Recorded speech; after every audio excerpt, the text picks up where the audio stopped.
Break ke baad khushamdeed. Iran is fighting back like I always say. Iran is showing resilience, Iran is showing defiance, Iran is showing defiance on the face of atrocities being committed by Israel and America, United States of America. Like it said on Sunday, there was an oily rain in Iran, and the situation has reached to the point that people were breathing, were having issues in breathing, and but still the Iranian people, whatever we are witnessing on social media, they are on the streets and they are protesting against the atrocities, against the plan of changing the regime, and they are praying together, they are showing solidarity. In fact, some people are of this view, and have adopted this view, that before the assassination of Ayatollah Khamenei, there were so many, not so many, but there were significant number of people who were considered to be critical on Ayatollah Khamenei, but his assassination and martyrdom, they made them, it somehow ignited the feeling to get united on the face of aggression, the face of imperialist designs that are being launched and that are being instigated to stir differences and wedge a gap between the Muslim nations. But it's all getting failed. और Iranian जो कौम है, ईरानी जो कौम है, वो मुत्तहिद हो चुकी है, हमें ज्वाइन कर चुके हैं क़ुम से, बल्कि ज्वाइन करने जा रहे हैं क़ुम से, हमें अभी ज्वाइन करेंगे कुछ वक्त में। ज़ैन अब्बास साहब हैं, ये तज्ज़ियाकार है, इस वक्त क़ुम में मौजूद हैं, स्टूडेंट भी हैं, and I would like to ask him what are the scenes right now in Iran, because the obvious that Iran is affected. Iran has been badly affected by the aerial strikes of Israel and United States of America. Relentless strikes. Like I said, that oil facilities were targeted on Saturday, which triggered an oily rain, and according to some meteorological departments, this oily atmosphere will also affect the western region of Pakistan. यानी ये कि ये जो आपका मगरबी किनारा है, मगरबी जो इलाके हैं पाकिस्तान के, यानी बलूचिस्तान, वहाँ तक इसकी पोल्यूशन आएगी। तो कहा ये जाता है, और बिल्कुल सही कहा जाता है, कि जंग किसी की सांची नहीं होती। अगर एक जगह जंग होती है तो पूरे खित्ता उसका लपेट में आ सकता है। वैसे ही पाकिस्तान के अंदर महंगाई के तूफान के खतरात हैं। जैसे मैंने इंट्रोडक्शन में कहा कि तेल की कीमतें कम हो रही हैं, तो लिहाजा हुकूमत पाकिस्तान को भी चाहिए कि इसका फ़ायदा उठाते हुए फ़ौरन अवाम को रिलीफ प्रोवाइड किया जाए। लेकिन बहरहाल आसन नज़ीर तहर साहब, इस वक्त उनके लिए ज़रूरी है ये इरशाद फरमाना कि सहाफ़ी हज़रात जो है थोड़ा सा मुतात किया करें। तो ज़ैन अब्बास साहब हमारे साथ मौजूद हैं।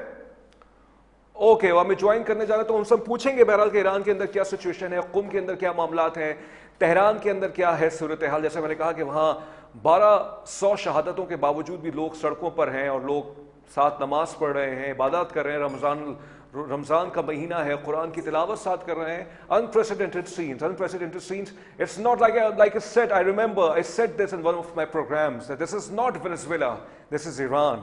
And Iran has shown that it is not, if it is isolated, it will become more stronger. And right now it is besieged from every corner, it is besieged from every angle, but still it is confronting, and it is facing, and it is showing defiance against the aggression being jointly conducted by Israel and United States of America. ज़ैन अब्बास साहब से फिर से हम रब्ता करते हैं। वो बहरहाल उनसे मैंने कहा था कि अगर आप कुछ वक्त के लिए आ जाएं, हुकूम में होते हैं वो मौजूद, लेकिन बहरहाल वहाँ नेट का इशू आ रहा है, तो गालिबन उनसे रब्ता नहीं हो पाएगा, क्योंकि वो गालिबन मुश्किल हो जाएगी वहाँ पे उनसे गुफ्तगू करना। लेकिन बहरहाल ये सिचुएशन है नाज़रीन, जैसे मैंने कहा कि आपके सामने पूरी ईरान की जो सिचुएशन है, मैंने आपके सामने कहा था कि this is a very unfortunate incident, unfortunate event, but at the same time, this unfortunate events, the series of unfortunate events have made the people realize that their survival only depends on the unity.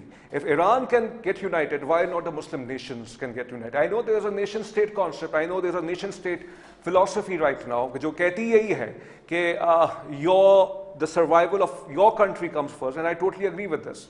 This is how the policies are made, this is how the things are taken into context. But at the same time, when we talk about the Muslim Ummah, this is very important. The Muslim Ummah is like a joint finger, and if one part of the body feels pain, the rest of the body also feels pain. So we cannot see the things in isolation. And the religious narrative is not created by Iran. It has been created by the United States of America. Peter Hegseth, the defense minister, is on record. He said that we are fighting Iran because it has always advocated for the prophetic delusions. So this angle, this religious angle, is created by the American establishment and obviously Iran have the right to retaliate to any aggression which is being enforced from the United States of America and Israel. But like I said in my introduction, that Donald Trump is giving mixed signals that shows that he is less confident.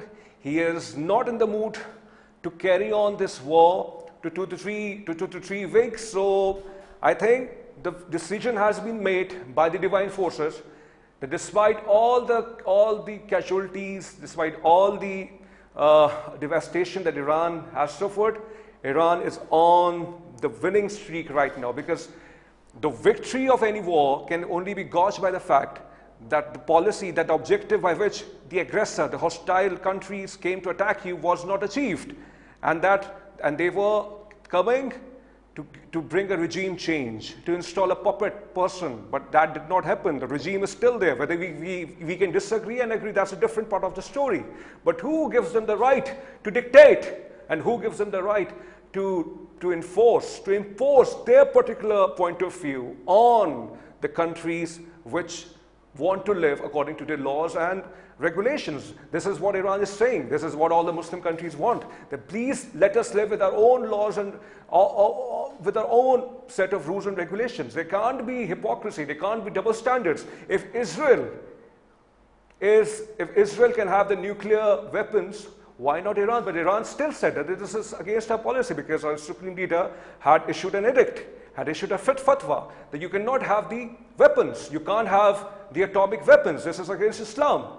But still Iran sat together with the American officials and counterparts, and they discussed how we can get together on the common terms. So Iran पे तो कोई इल्जाम लग ही नहीं सकता. सवाल उन लोगों से करना चाहिए कि जिनकी वजह से आज ये जंग मुसल्लत की गई है. और जैसे अब्दुल्ला गुल साहब ने कहा था कि there is no outcry on international media except few who are discussing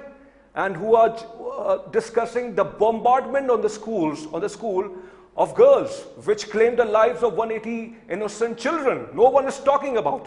And the CNN is only the international media right now, which is raising its voice on continuous basis, seeking answers from the American establishment, which is proven by the fact that the American Tom Cruise were used in targeting those schools. But लेकिन कोई पूछेगा नहीं क्योंकि मरने वाले जो हैं, शहीद होने वाले जो हैं, वो बहुत ही मजलूम लोग हैं. These are the double standards which we always have to expose. आखिर में आज शब ज़रबत, आज शब शहादत है. मौला अली अलैहिस्सलाम की उनके पैगाम के साथ अगर आज दुनिया उनके पैगाम के साथ जुड़ जाए तो वाकई दुनिया में अमन आ सकता है. तो मौला अली की शहादत पर भी आप सबको आलम इस्लाम को ताज़ियत में देना चाहता हूँ. तज़मीन जावेद को खबर से तज़िये तक से इजाज़त दीजिए. अपना ख्याल रखिएगा. अल्लाह हाफ़िज़.